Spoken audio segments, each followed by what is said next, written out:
Hello, Eduardo. Could you please give an introduction about yourself? Of course, hi. I'm Eduardo. I'm 30 years old. I have 12 years of experience in design and four another in web design. Um, and I started too soon. I started soon learning about design, and I was like looking always to be different from what my family members was. So I have like always this thing to be an entrepreneur and build a business. And um,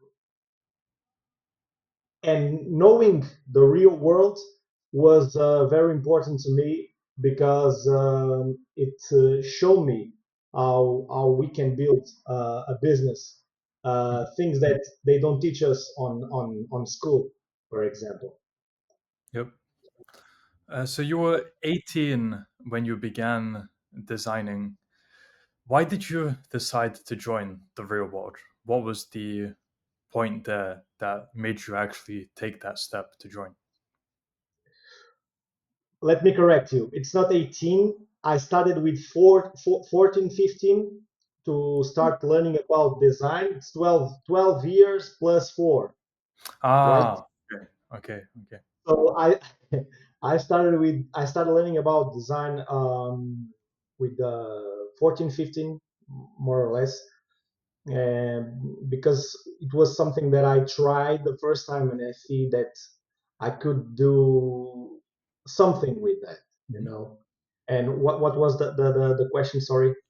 Question was actually, let me ask one more question before I go Yeah, over to that. So you said yeah. about 14 years old that you began. Why did you have that kind of mindset to do something at that age instead of just going out and playing with your friends or doing whatever else? Yeah, I to be honest, I don't know. It was something that came inside of me. Of course, I did a lot of things that normal people do, but I started to see the world differently because I saw like my dad, my mom, they have to go to their jobs at their time, and they are like earning um, um, not too much money, and I realized that I didn't want that for me. Okay.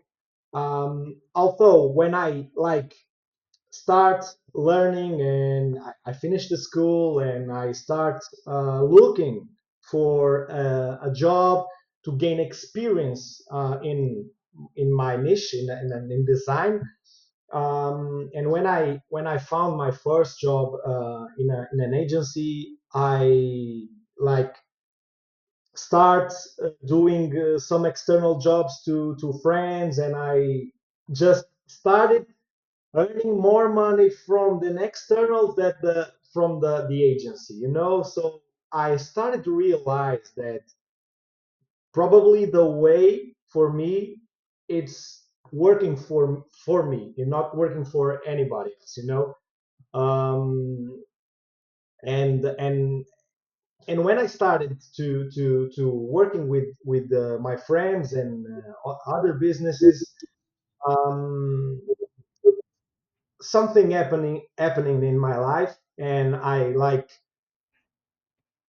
lost the clients, I lost some friends, I was caught in a situation that I didn't know what to do, and that's when I stopped and I think, what should I do for my life?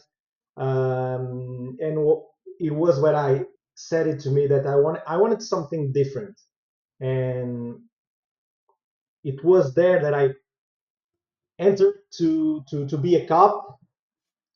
And because when it is a dream for many kids to be a cop, to be a firefighter, and it was a dream for me too to be a cop, you know. Did you only choose to go down the route of being a cop because what you were doing with design didn't work out? Or was it still pursuing a dream of yours and just putting the design thing on the side to maybe pick up again in future? The design, yes, the design didn't work out for me at that time, and I was like in the middle of situation that I need money. Mm, So I didn't have the knowledge that I have today. And I'm being completely honest with this. I didn't have the knowledge that I have today, that the real world teach me today. You know, so what is the first thing that we can just, when we are on a situation like that, the first thing that we think is, I need a job right now because I need money, and it's the fastest way to get money. So I thought and thought and thought, and I had this dream when I was a child. So let me try it, and let me achieve something, you know, because I was like depressed with all the situation. And when I achieved this, I felt like very good back in 2022, I think, or 2023, I don't remember. Um, I started to see things from Tate on the social media, mhm. and that changed a lot my view on the world, and in my life. So I try to give it a try. Okay.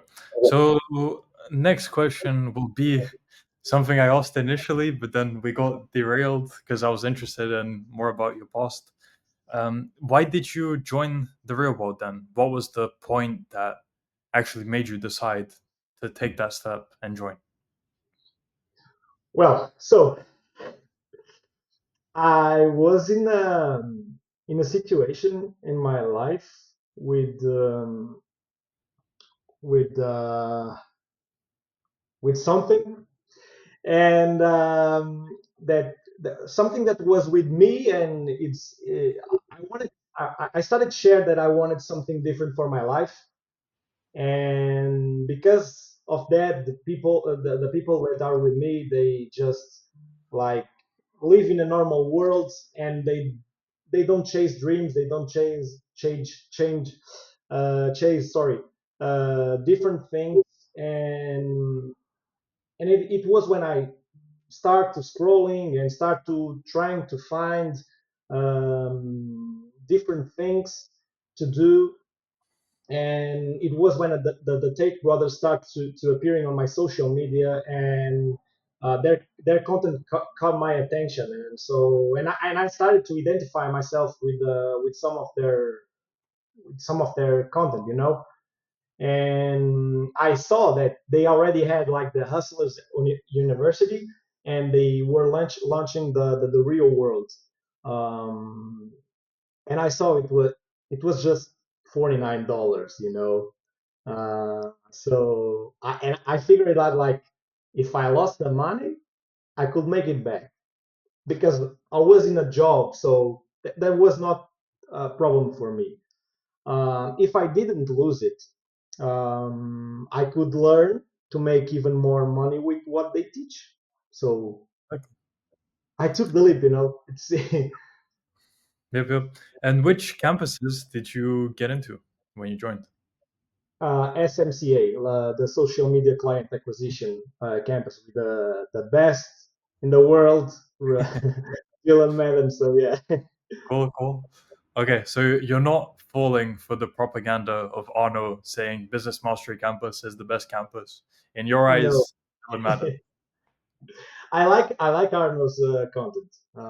It is a good one, but I started on the client acquisition because it was the one that I identify in me, you know, and it was simple. The steps that Dylan teaches, it's very simple, you know. Mhm. Oh, it was that. So, do explain once you started implementing what Dylan was teaching, uh, what did that result in? So, what did you start landing clients? What were you doing for outreach? Just anything from the lessons you were implementing and how that changed what was happening for you, if that made sense. The first thing that changed on my mind, it was like, because when I was doing the freelancing years before, I thought that the clients come to me, I don't, they will come one day, they will come, and the campus teach me that we need to go to the clients, we need to have a solution, we need to solve someone's problem, if you want them to pay you, okay. And that's what I did. I just tried to I started to do outreaching. I have the luck to find a good client, and what can I say? My revenue just multiplied several times compared to what it was before. And I just started to realize how a business operates. So right now, I know for a fact that this year and the next ones, I will explode my business. Mhm. So yeah, I'm just building out a team to work with me. So I starting delegate things so I can focus only on the business structure, and they can do the job. Amazing. Okay, so for many people, the biggest issue is actually acquiring or getting their first client. So, for anyone listening, what advice do you have for them?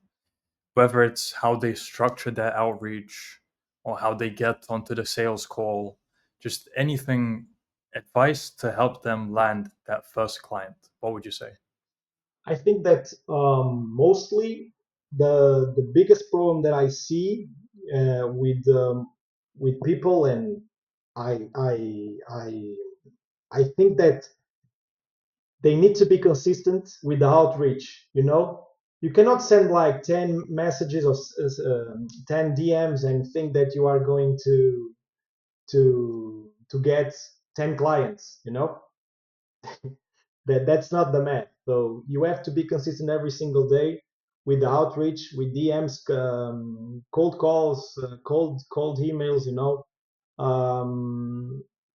You have to do it every single day from Monday to Sunday. It is what I have to what I sorry. It is what I do. You know, um, and when you get your first client, you have to give them the best, because that first client will bring you more clients, will bring you referrals, you Mhm. know and sometimes people, because they are chasing only money, what happens is that they find their first client, they do just a simple job, they don't focus like 100% on the client, they don't deliver a good result, and that will be hard for their business, because it will be hard to get more clients, they will not have good results to show, like case studies, testimonials, they will not have that. So, and one thing that I learned is, when you don't have clients, work for free. Like, if you are doing a website, offering the website in exchange of a testimonial, and you can use that testimonial to, yeah. Mhm. Yeah, yeah. Because I guess many people they think, I see everyone making money. Maybe they're looking at the wins channels. This is talking about people in the real world. They see everyone making money. They're thinking, I want to get to that 10,000 a month mark.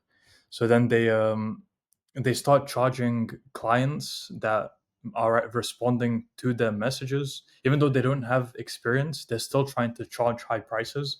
When the most important thing is actually getting testimonials and then leveraging those testimonials.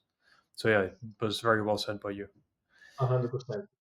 Okay, then what was it like going back to design after all those years and getting back into it? Is it something you're still, well, I don't know if passionate is the right word for it. Is it something you're only doing for money, or do you actually enjoy doing it?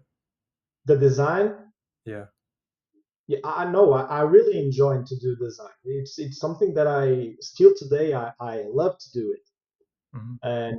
As I said at the beginning, I like 4 years ago I started the web design, Hmm. developing a website. So I designed the websites, and then I will just turn it in reality. Hmm. So I found out like 4 years ago that web design is still something that I like to do it. Hmm. So why and it was like when I why I can just sell this. I can just sell the design, the web design to build a product with this. And my business is related to this right now. Hmm. And and um, and something that we are trying to implement now, it's a new product inside our business, because it's like the input the artificial intelligence inside our business, because it's something that we need to start working fast with that, because the AI will change the world very soon. Hmm. Yep, yep. And which platform is the main one you use or used to use for outreach that you found most success in? uh, it's different from niches. I found out like I had a client in the financial niche. It was that niche. It was good using Instagram, Mhm. but for example, the detailing niche for a mobile detailing for cars that I have another client. It was through cold emails, because they use Instagram, but they don't answer, like, you know they are more like for the phone or for the emails. Yeah. Okay, got it.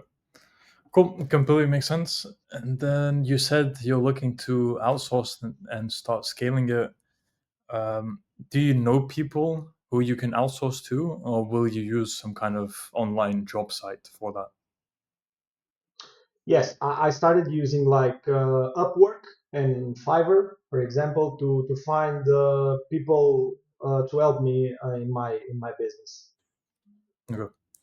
So will be very scalable because yeah, you can just get a lot of people from there. You just need to make sure they're competent, and if once you see they're competent, then yeah, just scales.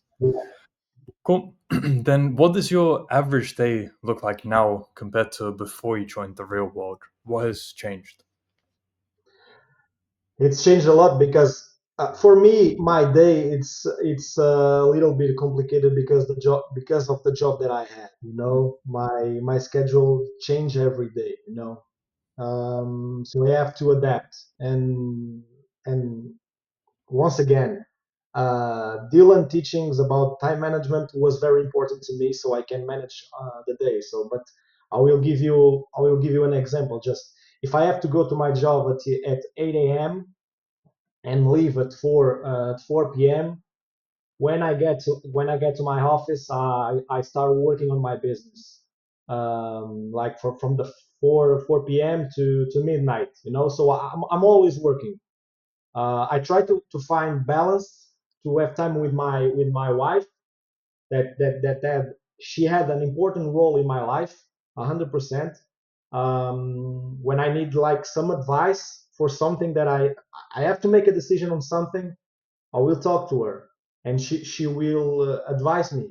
Okay, I'm the one that make the decision, but she will help me to make important decisions. Okay, so it's important when we have a good woman on our side, and So yeah, it's basically that 8 a.m. to 4 p.m. I'm always working.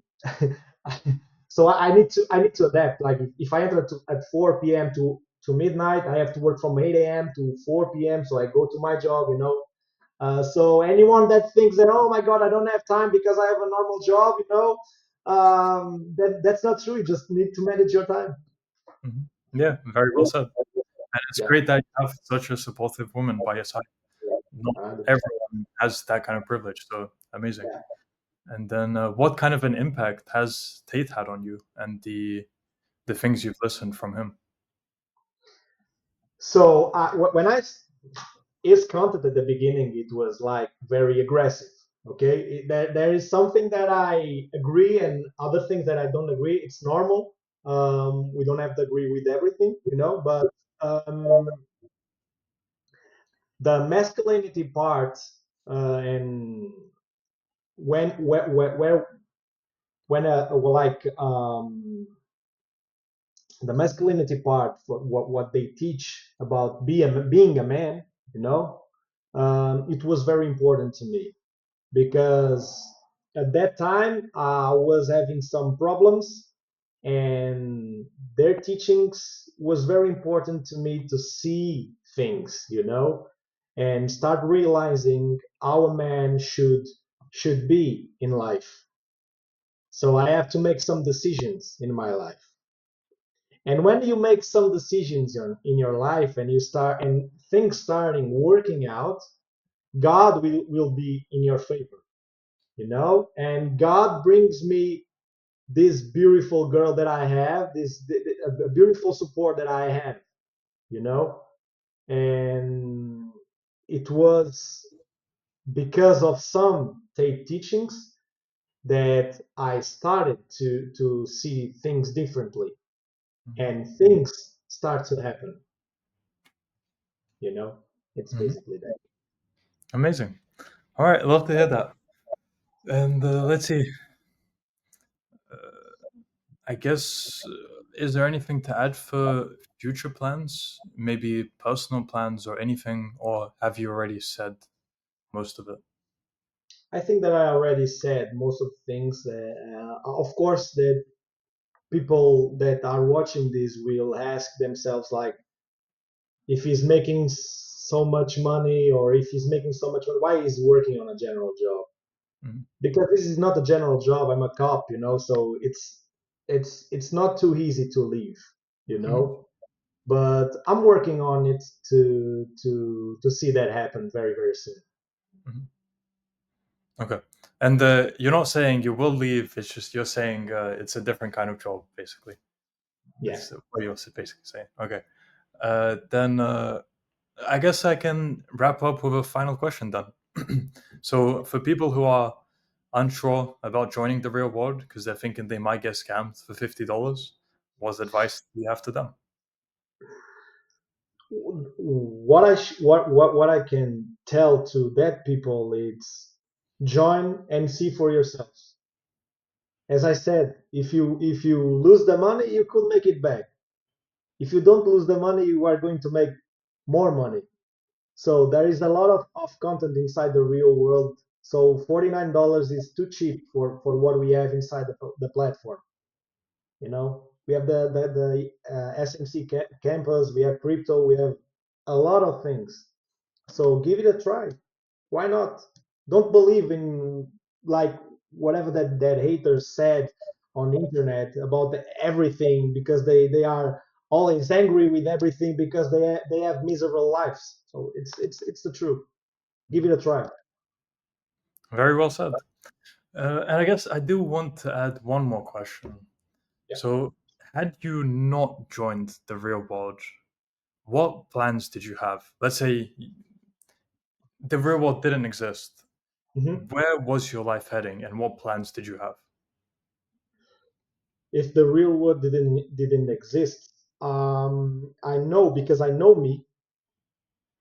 Sometimes some part on my life I will realize that I need to do it. I need to change something, you know, because I always knew that a normal job is not the solution.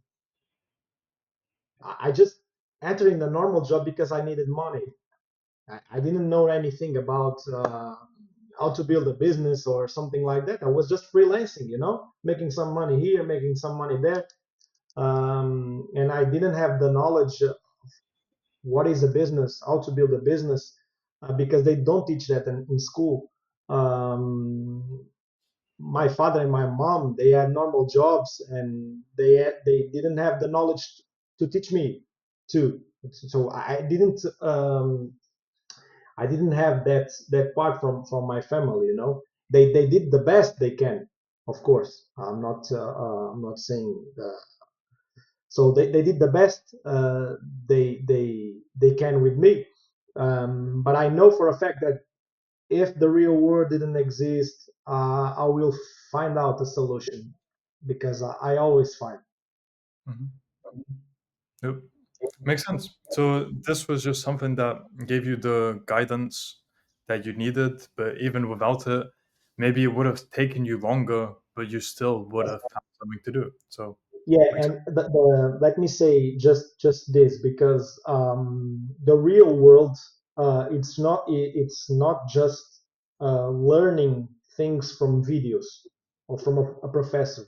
You can use the people that are already inside the real world with the same mindset that you have, and you can start networking with them, because you will have the possibility to talk with people that make a million a year, 2 millions a year, and you can just networking with them and ask for help. And and for me that was very important, because I found out some people inside the campus that helped me a lot, because I don't know everything, they don't know everything. So I know a thing that could help someone, and that someone knows a thing that could help me. So I think that the network part, it's something very very powerful. yep. Yeah, very well said. Yeah, Okay, so can finish up there. And now for anyone who wants to find out more about you or contact you, where could they do so? they can find me on my Instagram, and can find me on my website, or from my business, ilimitados.com. Okay.